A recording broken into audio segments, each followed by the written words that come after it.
Qu'est-ce qu'il y a après la mort? Une question que toute l'humanité se pose, mais Allah Azza wa Jal nous a déjà donné la réponse. Ce qui nous attend dans la tombe n'est pas un mystère, c'est ce qu'on appelle Hayatul Barzakh, la vie entre ce monde et le jour de la résurrection.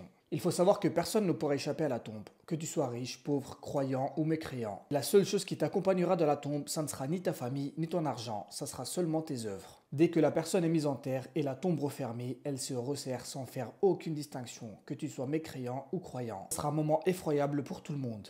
Et là, deux anges terrifiants viennent à toi, Munkar wa Nakir, ce qu'on appelle Fitnatul Qabr. Leur voix est comme le tonnerre et leur apparence est effroyable. Ils feront asseoir la personne et lui poseront trois questions. Trois questions que tout le monde connaît. Man Rabbuk, qui est ton Seigneur? Ma Dinuk, quelle est ta religion?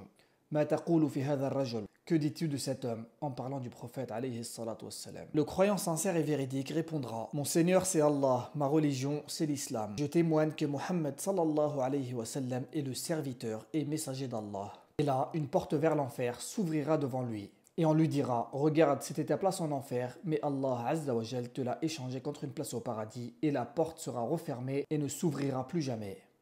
Ensuite sa tombe s'élargira à perte de vue, il sentira le parfum du paradis, alors il dira avec impatience: Ô Allah, fais venir l'heure que je puisse entrer au paradis.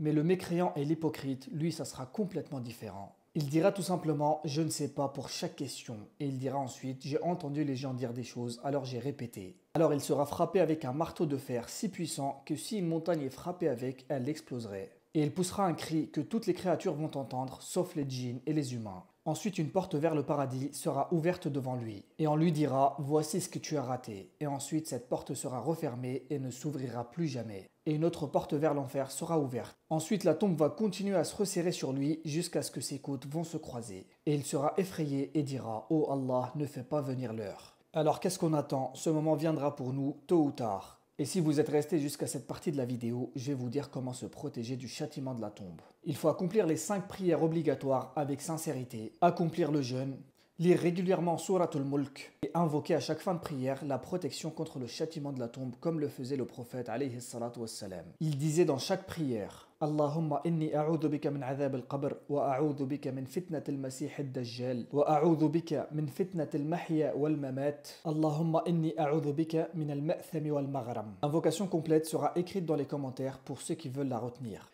Alors préparez votre véritable demeure, pas celle de ce bas monde. Car après la mort, ça sera soit le repos éternel, soit un châtiment éternel.